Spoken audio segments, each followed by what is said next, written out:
everyone, and welcome to Two Queens Make a Pair. Thank you for joining in on our podcast. My name is Maggie. And I'm Sam. And welcome back for our fourth episode. Yeah. And as promised, we have our guest here. I'm going to go ahead and let our guest introduce herself and tell us who she is, what she does, and maybe a little bit why she's here. So if she can We guess. only know 5 people. And she's one of our favorites. So I'm gonna let Miss Amanda Roberts, my best friend slash aunt, tell us a little bit about herself. Well, good. Hey. Thanks. Yes, I'm Amanda. I am your aunt, Maggie's aunt. I'm Sam's aunt too. Yeah. Yes. Technically. Yes. So grateful. All of the family, yes. And I'm grateful for Sam. So, I am native to Batesville, have lived here all my life, and I now work for our Chamber of Commerce and haven't really quite been there a year yet, but love it. And I'm over all the membership. So I get to recruit new businesses to our chamber network and get to have all the fun stuff like the ribbon cuttings and just helping businesses succeed. Get to go out and talk to a lot of great people and learn a lot of really cool things about all of our local businesses and the economy. And I just try to make it as fun as I possibly can. So that's just me every day, but my other passion is all of my family and friends, which I have an abundance of. So I'm excited to be here. She's like Glenda, and I have so many friends. I love all my friends. No, that's awesome. That's awesome. And I can, with my whole heart, say that Amanda and I, and now Sam, I feel like Sam's now kind of joining in on our "We've Been Through So Much" club. Yes. We've been through so much, and we'll get into a little bit of that. One thing about this podcast is we're having real conversations, even if they are hard conversations. We're telling real stories, having real laughs, and hoping that we can touch the lives of at least one person out there. So we certainly know that having you on this podcast will help navigate that towards reaching more people. So I'll let Sam kind of turn it over. I'll turn it over to Sam and let her talk to you a little bit about some deeper things. And so Yeah. I'll give her the floor. So just to sort of lead into this, Amanda and I are part of a very elite club called the Dead Moms Club.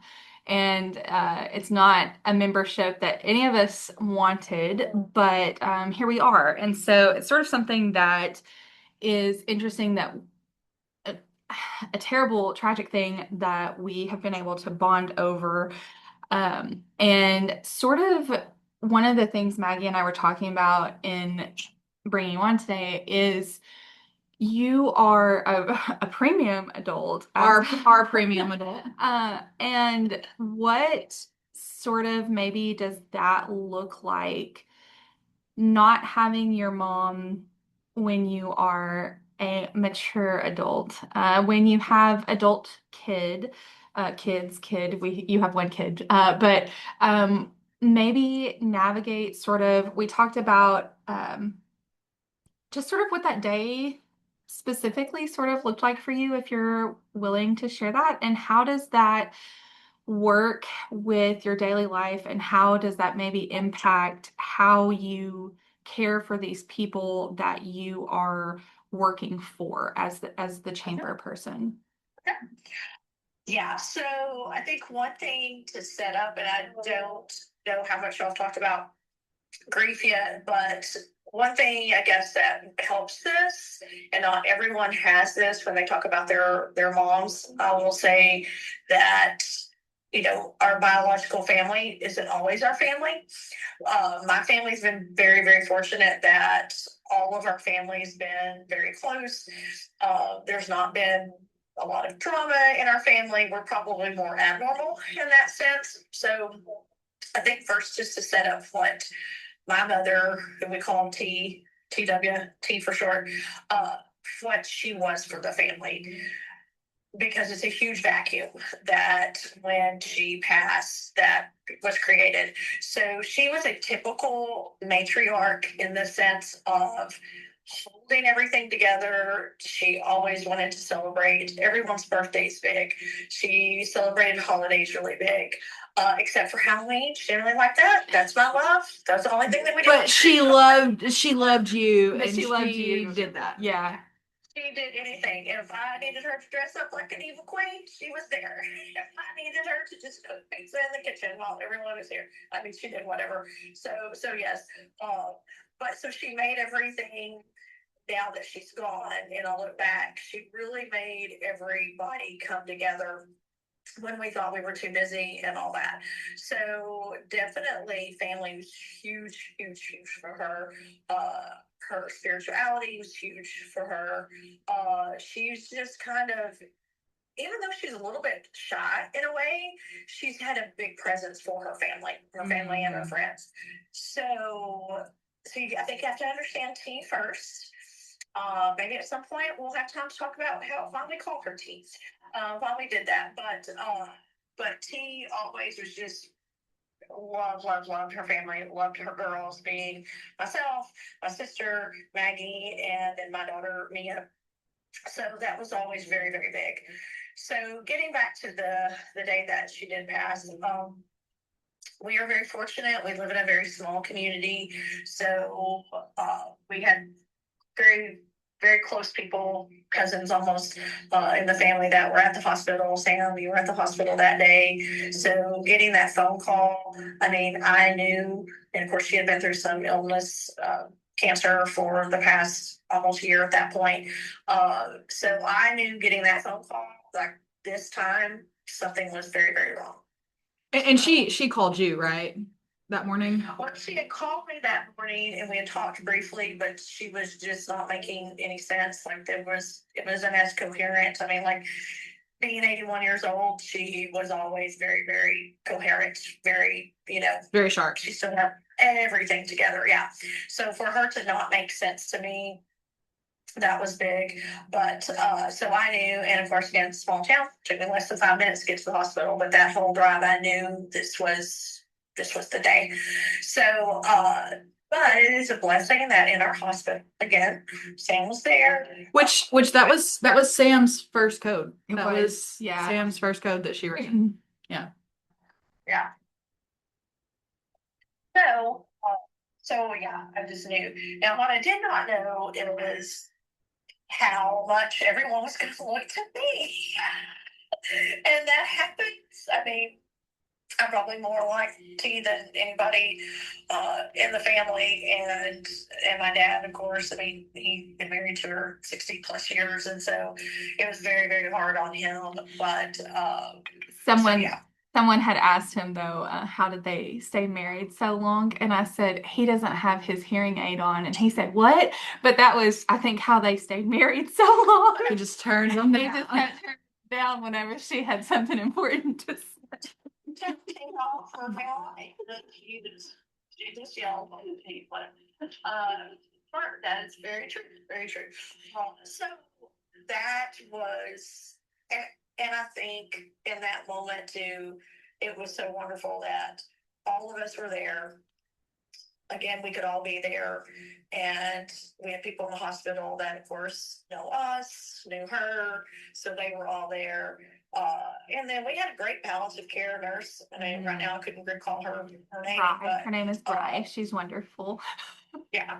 So that all was really, really good. And really all the medical people were very, very good to explain exactly what was going on. Yeah. So we just knew like it was going to be very hard on her, very traumatic on her to try to keep her alive, and then her quality of life wasn't going to be good at all. Yeah. So and emotionally, like kind of in those moments when you got to the hospital and as you were, like you said, you were making a lot of the decisions. What like when you reflect back on that, what comes up for you? Like what emotions do you even remember? Do you remember even feeling anything, or was it just kind of like you were in fight or flight mode? I think I was definitely just in a fighter like T mode. I mean, Yeah. like really. Yeah. So someone's got to take control. I can worry about the other things later. I didn't know what those things were, but I could put I was really good at compartmentalizing things that day. Uh, and I will say this, and not everyone has this opportunity, and I don't think my mom ever did this on purpose, but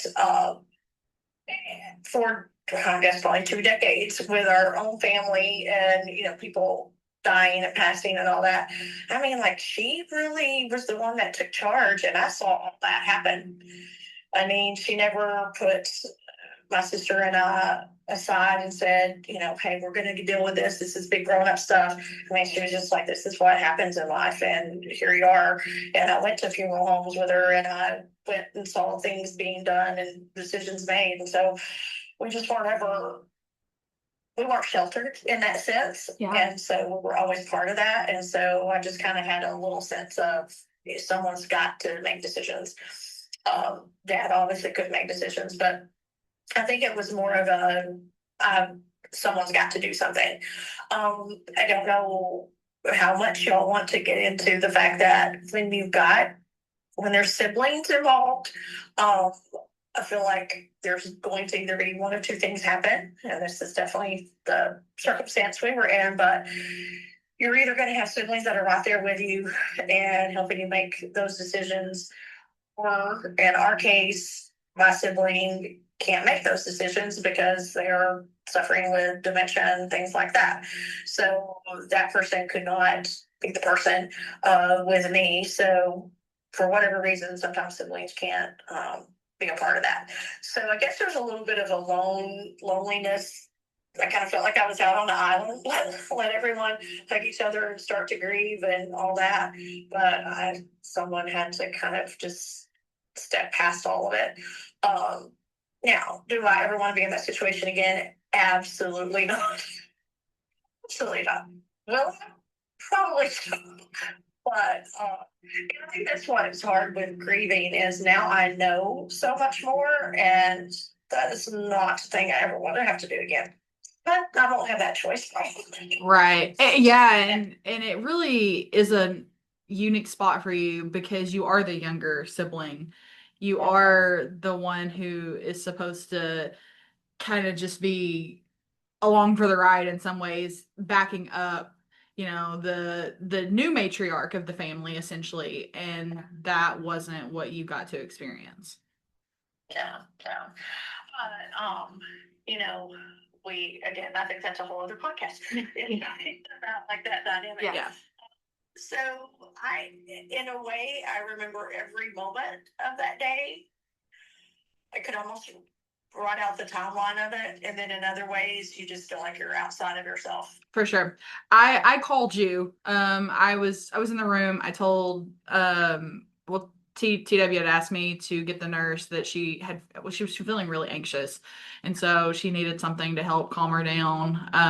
And then she needed to go to the bathroom, and so I was like, "Hey, Mom, Papa, we need to step out." John Ellis was there. We all needed to step out of the room, and like the thing for me that I remember intently is like the call lights, the sounds, the code blue and that sort of thing. But I remember calling you and you getting to the hospital, and like as soon as I saw you, I knew you were in we got to take care of this mode. Like you were in this just we'll deal later, we'll feel later, we gotta take care of things. And yeah, I remember in that moment thinking like, oh, this is T. Like she is coming through Amanda right now. Like she is living through her.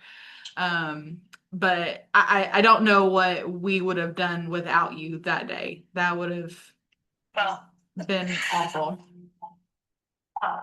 But I think the three of us really had to step up and take care of everybody. So it wasn't just me. I mean, I had to be the one that looked at, Dad in the eye and just say, that this is the best thing is to let her go.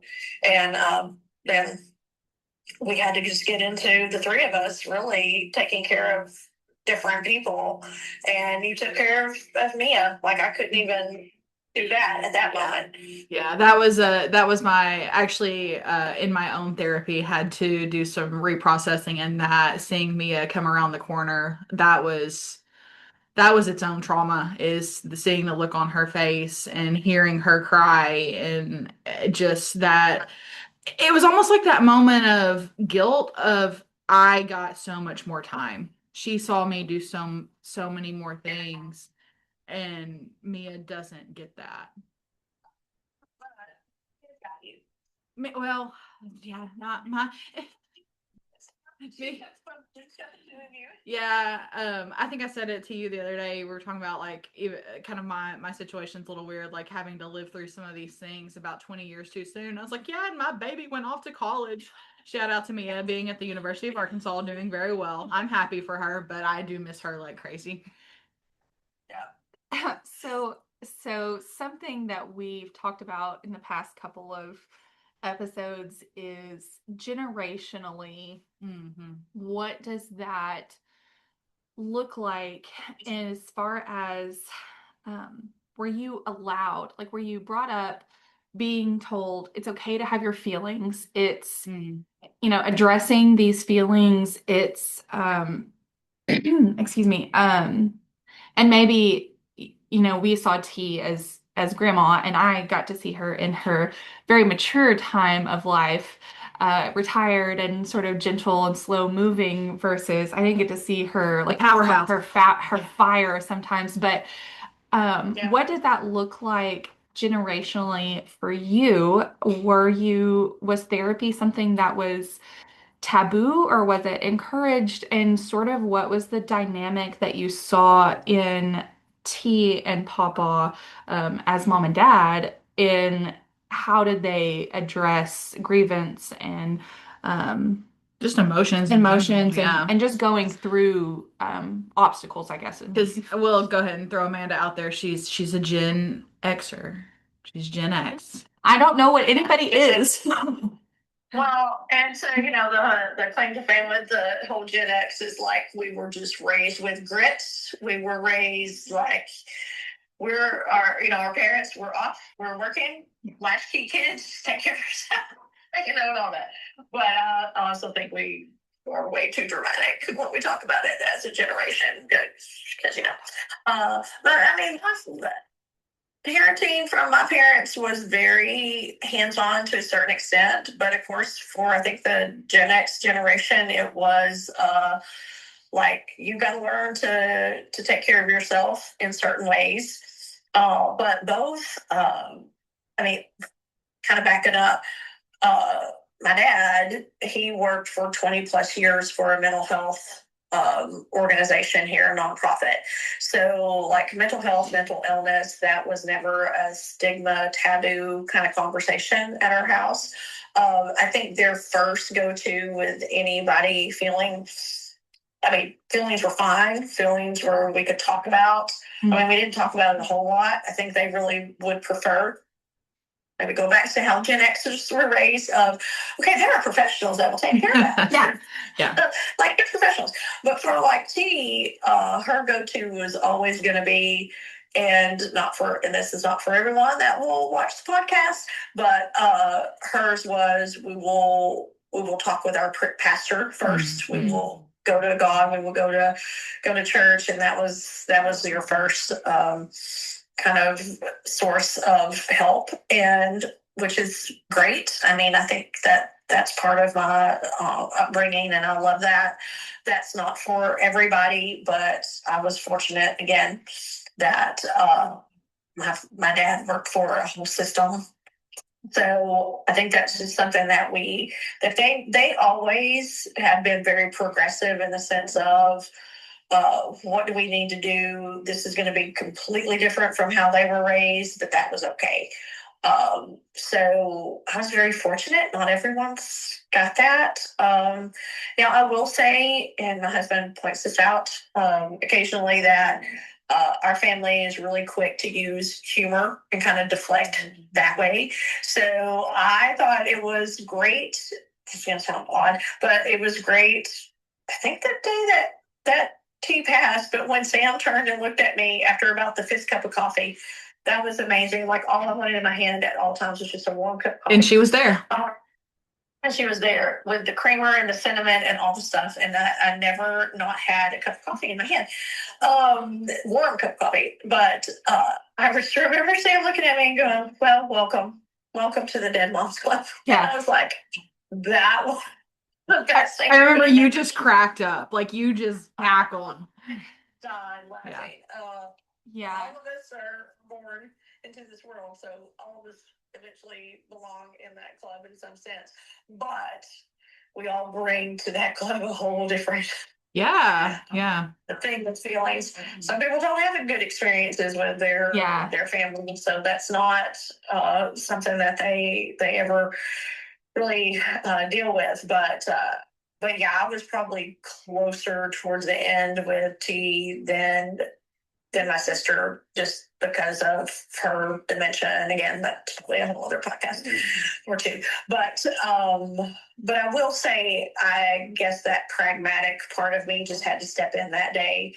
And the thing about the way Americans do and grieve is it is a very scripted thing for the most part.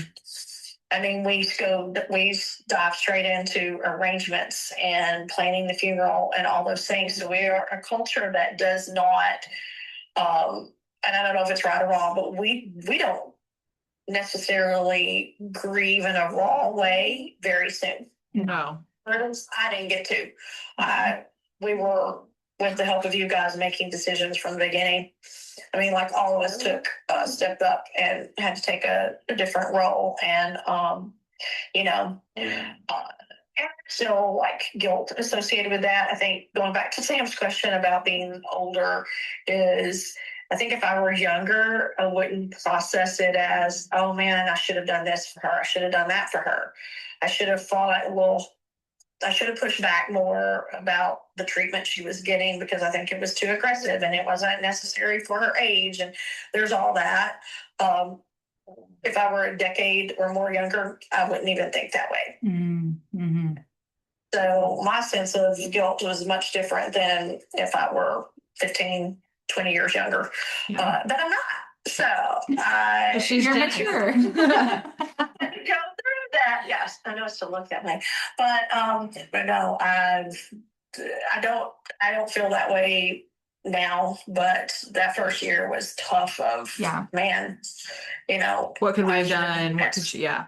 Absolutely. Yeah. Well, and I'm so glad you brought up the cultural expectations of grief because we live in a society where essentially you have the death of the loved one, you have the visitation, the funeral, you eat a lot of casseroles, and then you go back to work and you do all that in like 3 days. And it's this expectation of when you get back into real life and back to normal that it's just it's done. You move on, you laugh, you tell happy stories, and and we've touched on this. They're in a better place. Hear that one a lot. Phrasing. Yeah. And so I'm ever again. No, and because that's not what you want to. Yeah, that's not what you want to hear. And so I'm so glad you touched on how society looks at grief because we've really gotten that wrong as a society. Well, and even our work policy, we're allowed 2 days of absence for death, and it's like that's like close death. It's like spousal or parent, and you get 1 day for your cousin or your aunt or whatever. And so society, and this may be Southern culture, we sort of talked about, we don't know what happens in the North. It's a whole different world from us. So if you're from the North, let us know. Let us know. So it's this, and I think my mom did a really similar thing to what your mom did, and we had a lot of loss in our family early on. And so I remember being 9 or 10 when my great grandma passed away, and I don't remember a lot of childhood things, but I remember preparing for the funeral. And when my grandma died when I was 15, I pretty much, like, my mom wasn't in a good spot to make decisions. And so I put together a funeral when I was 15 because like I knew how to do it. Like this is what you do. And so I don't know if it's a generational handed down, maybe to the women specifically, that we've seen it so much and we've seen our moms do it and we've seen the matriarch do it and we just know what we're supposed to do, or maybe we're just born with like knowing how to have a funeral. Because not only now, I mean, we'll just kind of throw Papa under the bus here. Like, not only did you take care of so much with T's funeral and her end of life care and everything, like you are now taking care of Papa. You were kind of like the new T in some ways, and that's a whole different dynamic. Like I feel like that's a whole different dynamic now that you with a relationship with him than you had previously. Well, and I'm just gonna be honest, it pisses me off most days. So. And that's okay. And that's okay. It should. I mean, it does, and it's frustrating. No, he's in. I mean, like he's in a better place. They cook his food. In a better place. No, he's in a great, like, independent living situation. It was by the grace of the Lord that we got him into a facility. To me, T died on a Friday, and by Tuesday we had signed paperwork and got him moved, or started the process of getting him moved. I mean, it was probably a blessing that I had a lot to deal with him, and then it was also not a lot of fun. And I'm still dealing with stuff like that will always be. In a way, I mean, I know that I need to treasure the time that I have with him, especially after going through everything with Mom, that you never know. I mean, that feeling of truly every day is now a big blessing. Is very true. But I mean, it frustrates me. So anybody out there that feels guilty, I do not feel guilty, but I get very upset about the fact that the phone call is going to be another issue. I think it's not fair. Yeah, it's not. And something that to touch on, like as a nurse, something that I tell family members a lot is you don't have to be their caregiver. It's okay that you do what you need to do to take care of you. And I think that there's not been a lot of allowance or just someone saying it's okay that you're frustrated. It's okay that you don't want to do this task. You may do it, but I think there hasn't been a lot of that poured into the matriarchs who are now learning how to be a matriarch, and we've just been expected generationally to, this is what I'm supposed to do, this is what the heaviness of the crown is, but it's okay to not. We love a crown, but it's I think that there just needs to be more people that are saying like, I don't want to be a full-time caregiver for a family member. I want someone who is trained and qualified to do that. And I still want to maintain a family relationship with whatever family I'm taking care of. And so I think it's really important that you are honest in that so that other people can see that too. Yeah. It's a lot some days, but again, I mean, I'm grateful that I still have my dad, and all the stuff that sometimes comes with it is very frustrating. I will say this is the practical part of me that spent a lot of time after T died telling everyone that I could tell that it didn't sound too odd. Be prepared, get prepared now to take care of all of the stuff with your family, with your parents, and make the list now. I mean, the irony is a week or 2 weeks, I think it was a week before T died, that they were going to be moving into an apartment, about 2 blocks from where I live. And I was trying to get every single bill they have, every single account, like everything, where I had all the access, I had passwords, I had all that set up. Just so they're elderly people that with technology, I just needed to be able to access things.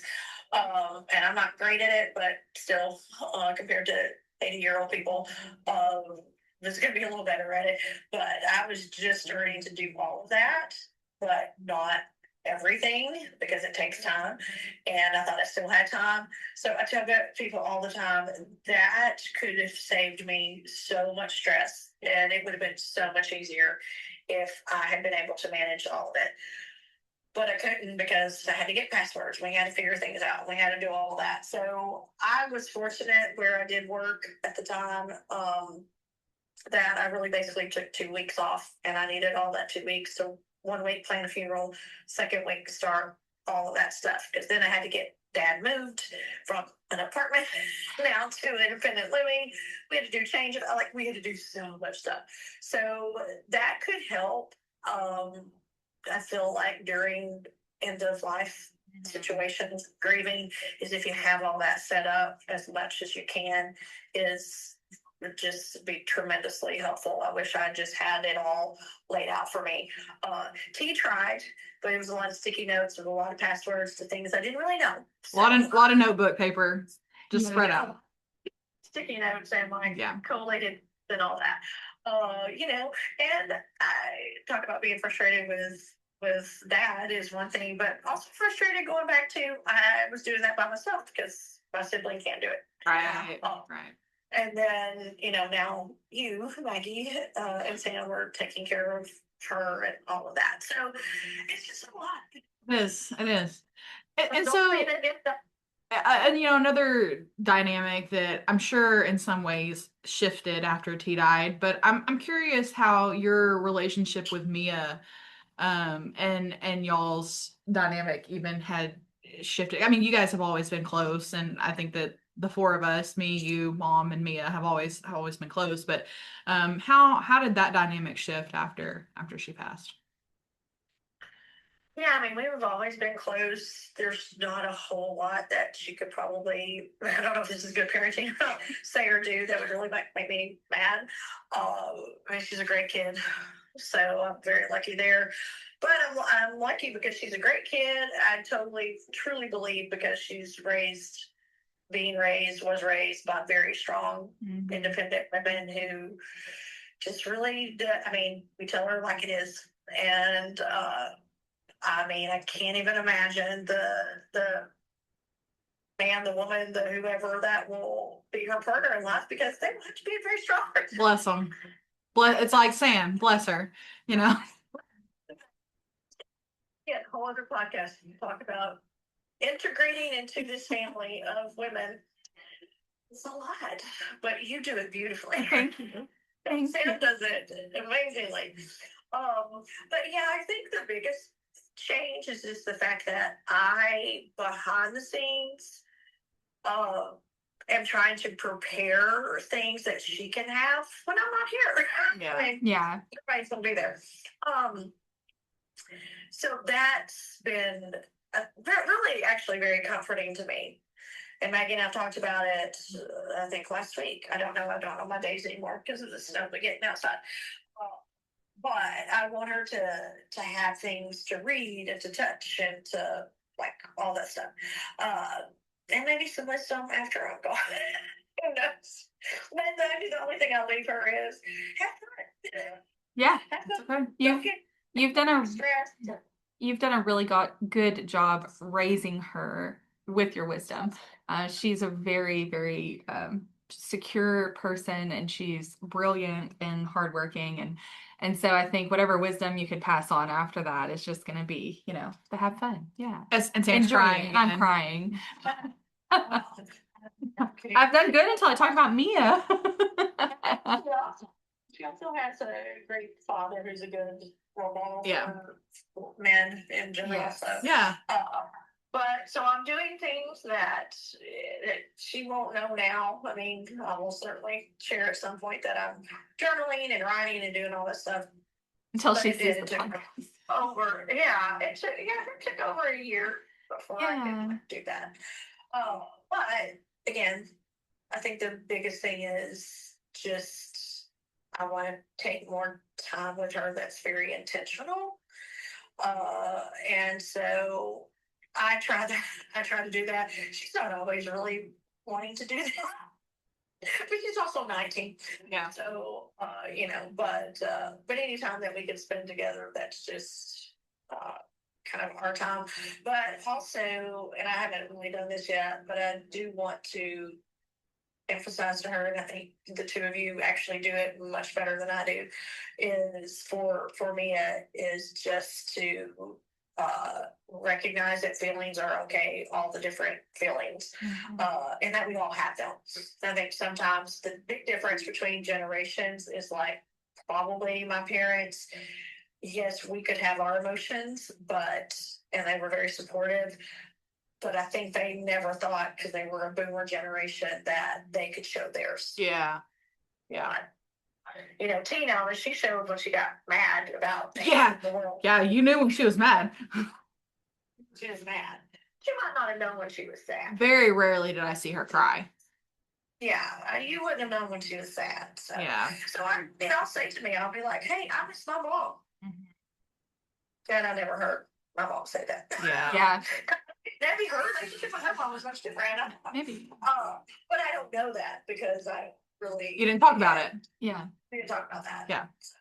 Well, and we actually talked to Mia the other night, and one thing that I think T did a phenomenal job with is instilling in us that it is okay to share what we believe, and it is okay and expected to stand up for what you believe in.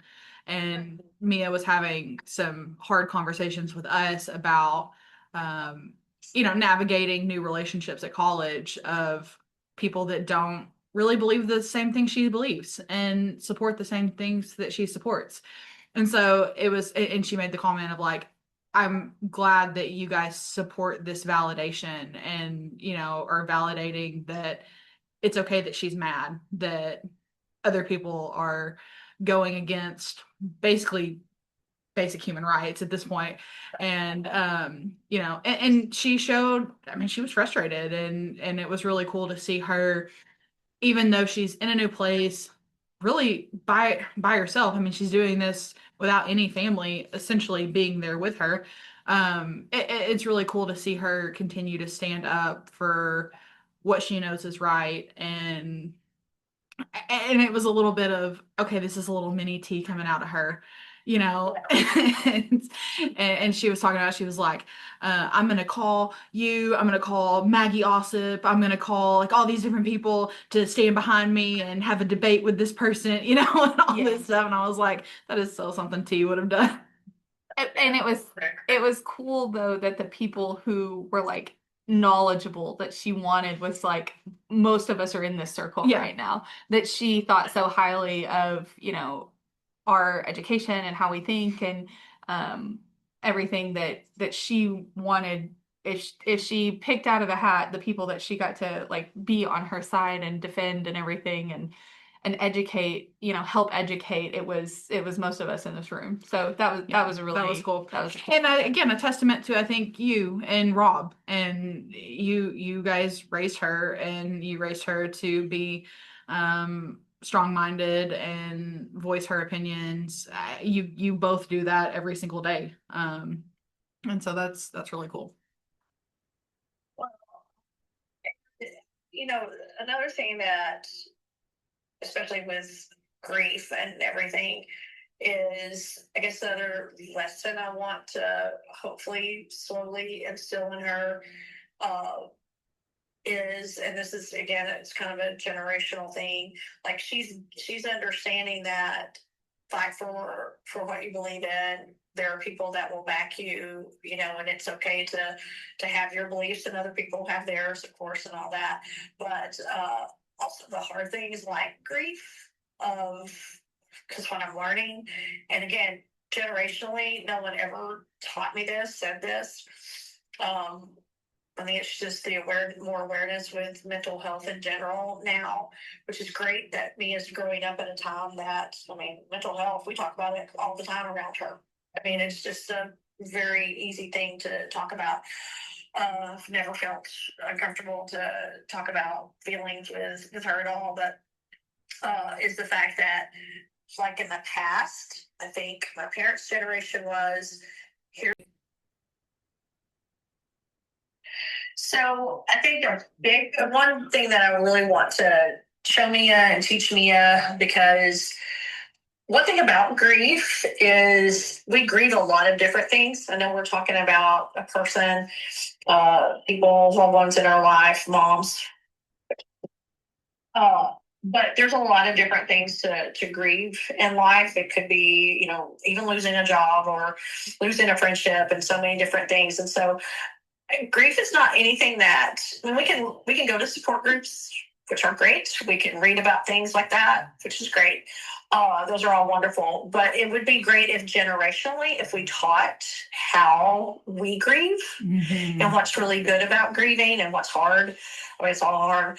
But for instance, like with my parents' generation, you did go through a grieving process, but it was very kind of just in a time frame of make the arrangements, have the funeral, and then like really not talk about it again. Now, I think the only thing that my family has always done a really good job of is, coming together at holidays or birthdays or different occasions and talking about people that have gone before us and passed and kind of telling stories, which is really good. I mean, I think that's great to hand those things down. But we don't talk about the grief, like dealing with the grief. And that's helpful to tell the stories and keep their memory alive.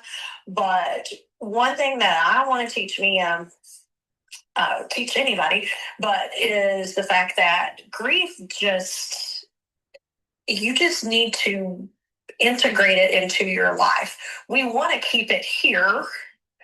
We want to make this little chart that says, well, this happened. Here's when I grieved, and then I moved on. Yeah, we're really good at describing emotion instead of feeling it. We're really good at saying like, "Oh, this is sadness. Okay, here's anger," instead of saying like, "Oh no, this I'm feeling it. Like it's in my stomach." Right, right. So I would prefer to teach her, and the way I approach it now is it is something that every day I will deal with in some probably form or fashion. But I want to just integrate grief as, I mean, it sounds weird, as part of just living. And so that might be the fact that, I mean, she was a businesswoman. She was just, I mean, she did not go to college, but she ran a power plant here in Independence County as the human resource director for 20 something plus years. Like, for the longest time, she was she and the plant manager were the first two employees out in a trailer in a field to get that place started. She was also we'll talk about her for a minute. She was also on the board to start UACCB, which I think you and I and Sam too, we all have a connection to. And so it's really cool that she was a leader in making the college is what it is today. Right. So she was part of all of that. So like y'all found in some of her stuff, like her little golden ruler that had her name engraved on it, because that was a big thing that you did in the 80s and 90s. You made everything gold and gold plated, and you put your name on it. So that sits on my desk every day. So I see that. Y'all found some pictures of her, like I think her UACCB portrait for being on the board of trustees, and I'm going to put that in my office. So I mean that will be I guess the most positive thing. Like, I think we think grief and we think, oh, very, very sad. Yeah. And there has been very, very sad. But also grief is celebration of, I will look at that. I look at that on my desk all the time. Yeah. So we were talking yesterday or in our last podcast, that society, I think, also doesn't do a good job at teaching us that we can feel multiple emotions at one time. We can feel that sadness, we can feel that joy of how amazing someone was, and cry and laugh kind of all simultaneously, all at one time. That's when you cue to the scene in Still Magnolias at the cemetery when she's like crying and laughing. I want to hit something. If I was good at editing, I would put that in right now. Yeah. Amanda and I could probably act it out. We wouldn't need an edit. You give me a few little prompts, Sam, and I will be there. Yeah. I do remember when she says, my hair does look like a football helmet. So I'm very mindful of that. Yes. Yes. So yes. Well, and a Now, word that I continue to use is bittersweet. And it's sort of cliche, but I think that especially in grief and especially Dead Moms Club world, there are so many moments that are so sweet and so tender, but it's bitter because mom's not here. It's bitter because T doesn't get to be my kid's grandma now, even though she loved them. And so just this intermingling of so many sweet moments. And I know my mom would want me to have all of the happiness in life, and T also for you, but it doesn't stop the bitterness that's mixed in with that. And so I think that is a good indication that there was a lot of love and goodness from these people that we are still grieving. I think, you know, there's the cliche time heals, but that's just not accurate. Yeah, I love what you said about including grief into your day-to-day life. Yeah. And that is something, you know, I keep saying that we're going to talk about mindfulness, but I think that that is something that we all have to be mindful of. And you guys watching this show today, like I know you guys have had your own bouts of grief in different ways. And so just incorporating what those emotions are, because grief is this conglomeration of emotion that's just a ball of yarn that feels so heavy and so icky at times, and also can be this joyous and wonderful thing when you think about the memories and the good times and all of that. And so it's almost like pulling each day is like pulling out some yarn strings and feeling what those are and figuring out what those mean. Yeah. Retreat. Mom's just in a really nasty knot that, you know, Okay. That's okay. rolls away from me. Find it. Look under the couch. I mean, like, you know, one of the dogs has it. But well, and I all think about your mom sound, and again, sometimes I'm just pissed at the fact that I think it would have been so cool for she and I to hang out. Oh, I tell Maggie all the time, you guys would have been best friends. It's an age, yeah. Yeah, you would have been, it would have been, and there are days when I think I wish she would have stayed for this. And we haven't talked yet on the podcast about how my mom died and everything, but I think about that. I'm like, I wish she would have stayed for this dinner at Polk and Paddle. This one. This is good enough to live for. This is good enough for when we went to see the Dixie Chicks. You guys were down in the front and I watched you the whole time. Front row, first row. But I was up crying because I was like, my mom should be here. Like if she would have just lived for this. And so I get mad because I'm like, she missed out on this part, this chapter that's so good, even though it's messy and even though the ball of yarn is like a ball, but like this chapter and this family that we have created is so good. And so yeah, I think that all the time. I'm like, Amanda and my mom would have been best friends. And then we could have been on I think We got ourselves in trouble. well, yes. We would have had to get you out of trouble. We would have, Mia would have gotten all of us out of trouble. Yeah, that's very true. But yeah, Nina and I, we would have been like, it would have just been like fast friends. Yes. Yeah. You would have lost us. You would have been like, where did they go? Yeah. And I think about, she was so gentle and understanding of people with dementia specifically, but she specifically worked her whole life with adults with disabilities. And so there was this air to her that it's okay. Like I remember my aunt had MS and we were in Walmart my aunt like tried to pick up a basket or something, and she like shook and accidentally threw it. And so my mom grabbed like five and she just threw them all down. She was like, I hated all these baskets anyway. And so Yeah. I think about how she would have been with Susan too. Yeah. And like she just would have been like, okay, tell me the story again. Okay, we'll do it We're going again. to Tunica today. We're Like gonna- we're gonna. And so just these Dry. Yeah. and it sort of goes back to the like, well, now I'm the matriarch. Well, shit. Like, what am What I? does that mean? I didn't Yeah. know that I was ever gonna have to be that. I didn't know what this crown looked like because Yeah. I have always been watching the person above me be the matriarch. And so, Yeah. especially generationally, I just don't know like if there's ever a way to properly prepare somebody for that. Like like I saw the shift when my grandma died and like it became my mom, but it still doesn't, it never made sense that it was going to be me. Yeah.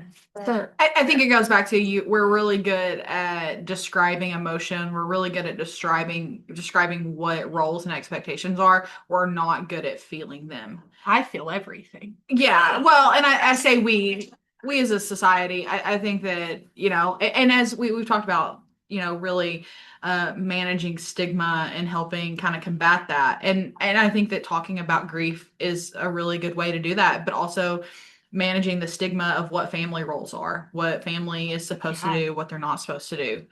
And you've touched on a lot of that today, Amanda, as far as being able to navigate your own emotions, but also having to worry about other people's as well. And that's a hard thing to do.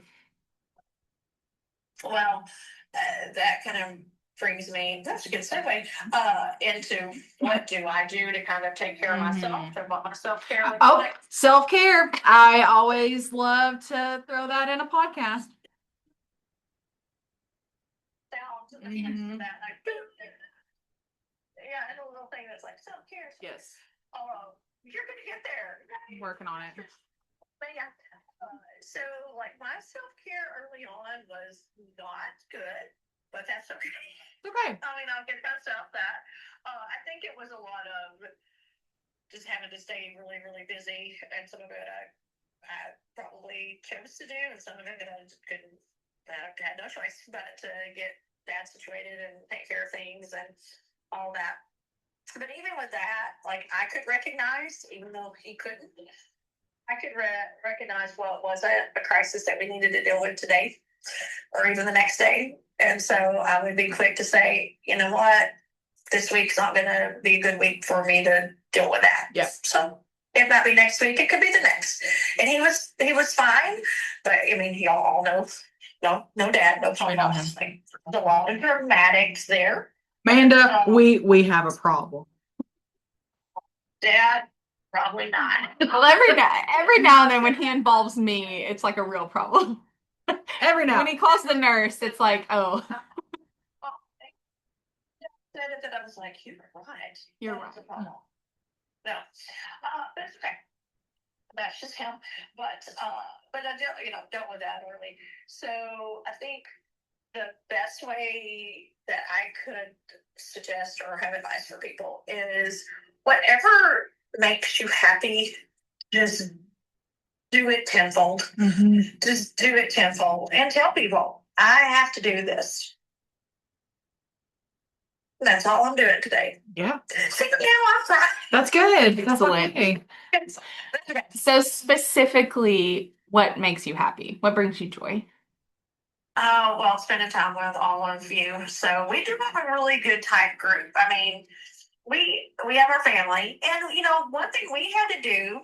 Well, I'll back up a little bit before I jump back into self-care to help me remember to jump into self-care again. But T died in September. There was a lot of getting things done and people settled and all that.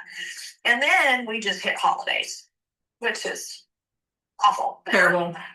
In that sense. And that first round of holidays, Sam, you get it, you understand. It sucks. Yeah. I mean, it sucks. But I feel like we made the mistake of trying to make the holidays great for everyone. And they didn't want it to be that way. They didn't appreciate it. Like we talked about this, and I should say they didn't appreciate it, but it was just all too raw. And so we just tried, I think, at least my opinion, to force a very traditional, happy holiday season, and really just people. It wasn't. Yeah. It wasn't. So I think we did a much better job this year of we just completely did everything different. Yeah. I mean, we just did not hold on to all that. For other families, I think holding on to their tradition may be exactly what they need, but it was not what we needed. It was not what we needed. Yeah. We needed a change. We needed to change everything, and pretty much we just kind of turned it all upside down in a way, which I think is great, and it felt so much better this year than it did the first go around. So yeah, but back to self-care. So I think you have to stop trying to help everyone. I was helping everyone, or I felt like I was trying to help everyone do their self-care. Yeah. You can't do that. Quit doing that. So I finally drifted away from trying to just stay busy to just letting emotions be emotions. But I get recharged from being around you guys and being around. We have Maggie also. We've got a friend network. We've got a group, and we can say, hang out with the people that you can look at and go, man, I feel like shit today. Yeah. Yeah. I really don't want to do this, but I need to be here, and we need to go have our coffee and get kicked out of libraries. The pumpkin, go to the library, have the coffee, hang out with Tom Dayberry at the Polk and Paddle. Yeah. One of our besties. We've shouted out Polk and Paddle a couple of times. Shout out to Tom and Dustin. Truly, that is a safe place. Yeah. Yeah. It is our place. It is our place. It's our home. So doing that, but then when I come home and the door shuts, really just getting me back to the things like I said that make you happy. For me, I mean, that's a little Netflix binging, for sure. But also now I just got away from reading, and I got away from just some stuff like quilting and things like that now I do, and definitely makes me feel a whole lot better. Now, also, and this is very cliche, but I love a good go outside, walk, do a little jog, do a little workout, and all that. But yeah, you just got to take care of yourself, because taking care of everybody and trying to navigate their emotions for them does not work. Yeah. Yeah, for sure. And I'll jump now into kind of the third point from this podcast that we wanted to touch on today is you're in a unique situation too, because you navigated a job change in a lot of your grief, and a lot of the really when grief sets in some ways, like you said, you were taking care of everyone, you've got this shield up essentially to help get people where they need to be, help people in their own self-care. So you've switched jobs in the midst of probably some of your own grief and your own struggles, and so how has grief, or how has tea, or however you want to perceive it, how has that helped shape some of your new purpose? So for anyone watching, in less than a year, I lost my mother, a good friend, switched jobs. Now that was my decision. Well, yeah, it was my decision. It kind of not though. I'll talk about that. And I'm going to be very open with everyone about that. But switched jobs, and then my daughter went to college. Your only daughter, your best friend. Her second best friend. Second. Yeah, Maggie did come first, but anyway, it's tight. It's tight. It's like, but so a lot happened, and on the job front, I just fell victim to what a lot of people did last January of, oh God, I made the mistake of before going to sleep one night, and I don't do this anymore, going to sleep one night, I thought, I'm just going to look at the news headlines really quick, and looked at it, and this administration had decided that they weren't going to fund most of the grants that were out there. And that's what my job was funded through, was a federal grant with our local liberal arts college here, Lyon College. And so, I didn't sleep that night knowing that. I didn't know if I had a job when I walked in the next day. 2 weeks of just that drama. It was bad. So I elected to get out from under being basically a federal employee, and just to seek something else that was going to be local, that was going to be stable, and just get out of that system right now for for as long as we've got the people that are there. It's just not good. So I have now this job as the membership director at the Chamber of Commerce, and did not have a little inkling of kind of what it was, but it was also a job that I'm very fortunate. They were like, here are the 2 to 3 things that we need you to do. Like, here are the overarching goals of the position. And they're like, but then just do whatever. Yeah. Like, you could mold it into what you want. Yeah. Yeah. make it your own. And I thought, I have no idea what this means. Like, absolutely no idea what this means.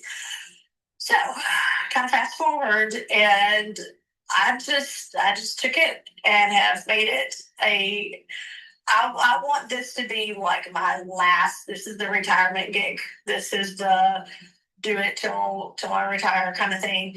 And I've really never felt that way about a job. Usually I get in there and I'm like, I just want to build it. I'm gonna build it for a few years, and then I'm gonna get tired of it, and I'm gonna move on. But this is something that I get to work every day with, primarily new businesses in the area, but not necessarily. Some people they may have been in business 10, 15, 20 years, but they're now wanting to be part of the chamber network. So, and I say that because my whole goal now is I'm having a ball watching people get excited about their dream, and whatever we can do to help them, it's like, I'll do it. Yeah. I will help you in any possible. So I'm very excited about that. I work with a great team of people at the chamber who are just like, girl, just do it. Like, we'll support you as long as you stay in your budget, you don't do anything. Right. You got it. Like, just go do it. So that's been fun, and I think that's helped me in an emotional sense because it's just so much freedom. Yeah. So I can go out and I can spend all day from the time I get to get in my car to the day's done. I can be out talking to people and get my battery charged with just helping other people with their work, or I can be in my office and I can shut my door and I can have my downtime and work on my computer. So I've got the best of both worlds to do that. But as far as like this time in my life and what I learned from a lot of great women in our family and in my life, and definitely my mom, is just you've had this. I've had a great career. I mean, I've had different jobs and great jobs, but they've all taught me something that now I can help other people. And so I think that that's kind of been this cumulative. I could not have done this job 20 years ago. I wouldn't have stayed in the job because I wouldn't have understood. Yeah. But as a 53-year-old, I kind of can understand like what keeps a person up at night as far as their business is. Well, let me see how I can help you navigate. And I think some of it's going to be just, I'll be here and hold your hand. Be here and cheer you on. We have a great team of ambassadors that we're building with the chamber, and I think in the past their role has been just stand there in the picture. And Maggie, you'll know this. You'll understand. Like a TW would have never let someone just stand in the background and not be recognized and not know their worth. So I'm just trying with every single one of them to be like, you are this business's cheerleader today. They need you so much.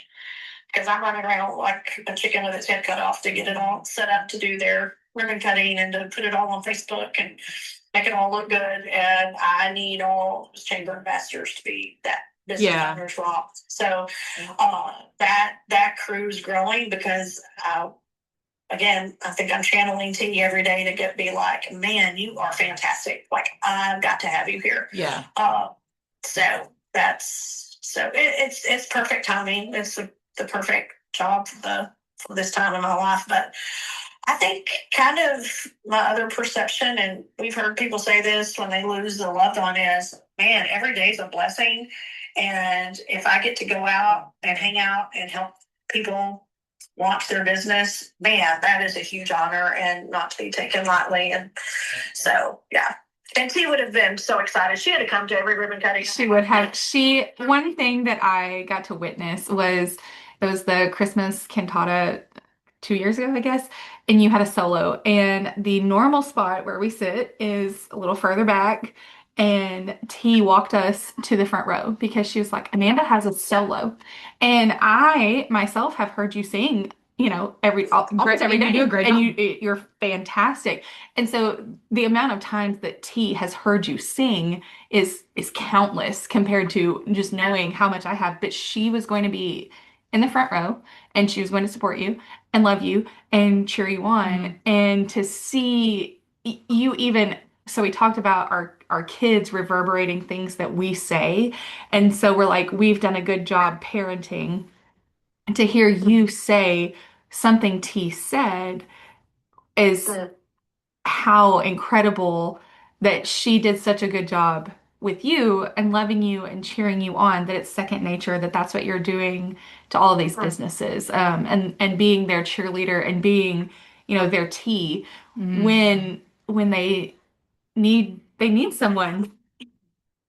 Yeah, you're everyone's T now. Yeah. Yeah.